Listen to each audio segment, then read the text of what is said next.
الحمد لله وكفى والصلاة والسلام على سيد الرسل وخاتم الأنبياء اما بعد۔ میرے محترم دوستو اور بزرگوں، ہر گناہ کے بعد توبہ کرنا واجب ہے، فرض ہے۔ گناہ کا ہو جانا یہ اتنی خطرناک بات نہیں ہے، کیونکہ ہم انسان ہیں، فرشتے نہیں ہیں۔ فرشتے گناہوں سے معصوم ہیں اور انسانوں میں صرف انبیاء علیہم الصلاۃ والسلام گناہوں سے محفوظ ہیں۔ اس کے علاوہ ہر انسان سے گناہ ہو سکتا ہے۔ مشکوٰۃ شریف کی روایت ہے، کل بنی آدم خطاء۔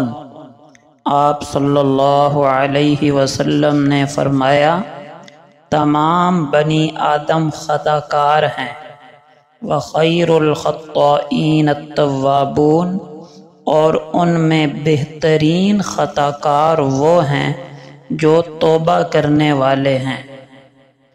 آپ غور کریں، خطا کرنے والوں کو بہترین کہا جا رہا ہے، تو گناہ ہو جانا اتنا خطرناک نہیں ہے جتنا گناہ کے بعد توبہ نہ کرنا خطرناک ہے۔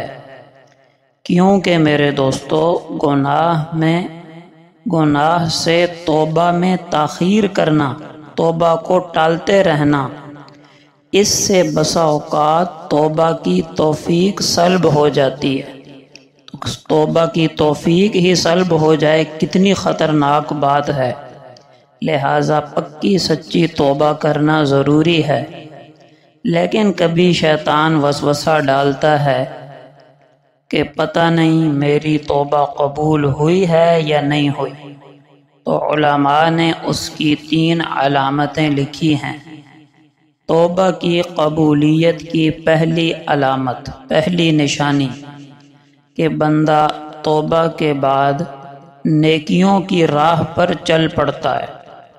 اگر پہلے خدا نخواستہ بے نمازی تھا، اب نماز کا پابند ہو گیا۔ پہلے گانے بجانے سنانے کا عادی تھا، اب قرآن سننا شروع کر دیا۔ فلمیں دیکھنے کا عادی تھا، اب علماء کے بیانات میں بیٹھنا سننا شروع کر دیا۔ تو توبہ کے بعد زندگی میں انقلاب آ جانا، تبدیلی آ جانا، یہ قبولیت توبہ کی علامت ہے۔ اور یاد رکھیں، زیادہ انقلاب نہ صحیح، تھوڑی سی بھی تبدیلی آ جائے تو کافی ہے اور خوشی کی بات ہے کہ انشاءاللہ اب آہستہ آہستہ ترقی ہوگی۔ ظاہری بات ہے، یکدم انقلاب نہیں آ سکتا، آہستہ آہستہ تبدیلی آئے گی۔ دوسری علامت، جب بندہ سچی توبہ کرتا ہے تو اپنے آپ کو ہلکا پھلکا محسوس کرتا ہے۔ ایسے لگتا ہے کہ مجھ پر ایک بوجھ تھا جو اتر گیا ہے۔ اب یہ ایسی چیز ہے کہ جس کو محسوس کیا جا سکتا ہے، بیان نہیں کیا جا سکتا، لہٰذا اس کی ہم تشریح نہیں کر سکتے۔ نمبر 3، توبہ قبول ہونے کی تیسری علامت یہ ہے کہ اب بندے کے دل میں نیکیوں کا، اعمال صالحہ کا شوق پیدا ہو جاتا ہے۔ پہلے گناہوں کا شوق تھا، اب نیکیوں کا شوق پیدا ہو گیا، بلکہ گناہوں سے گھن آنے لگی، کراہت ہونے لگی، نفرت ہونے لگی۔ یہ بھی توبہ کی قبولیت کی ایک اہم علامت ہے۔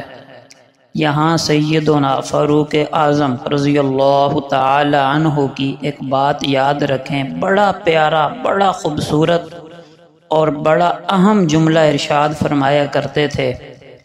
فرمایا، مجھے آج تک قبولیت کا خوف نہیں ہوا، مجھے آج تک قبولیت کا خوف نہیں ہوا، کیونکہ مجھے یہ خوف ہے کہ کہیں توبہ کی توفیق اللہ مجھ سے نہ چھین لیں، کیونکہ اللہ سچی توبہ کی توفیق دیتے ہی اس کو ہیں جن کی توبہ قبول کرنی ہوتی ہے۔ یہاں سلف صالحین کا ایک جملہ یاد رکھیں، فرمایا من اعطی اربعا، جس بندے کو 4 چیزوں کی توفیق مل گئی، لم یمنع اربعا، وہ 4 چیزوں سے محروم نہیں رہے گا۔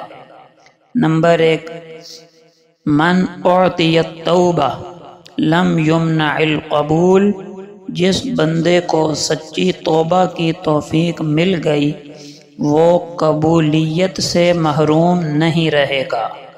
نمبر 2، من اعطی الشکر لم یمنع المزید، جس بندے کو شکر کی توفیق مل گئی اللہ اس کو مزید نعمتوں سے اور نعمتوں میں اضافے سے محروم نہیں فرمائیں گے۔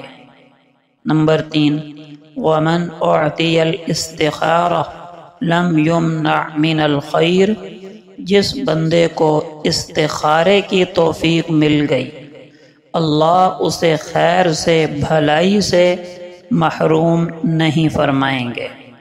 اور نمبر 4، ومن اعطی المشورہ لم یمنع الثواب، جس بندے کو اپنے بڑوں سے، علماء سے، اساتذہ سے، والدین سے، سمجھدار اہل حل و عقد لوگوں سے مشورے کی توفیق مل گئی، یہ بندہ صحیح راستے سے، سیدھے راستے سے محروم نہیں رہے گا۔ اللہ پاک سے دعا ہے کہ مجھے، آپ کو اور ہر مسلمان کو پکی سچی توبہ کرنے کی توفیق عطا فرمائے، آمین۔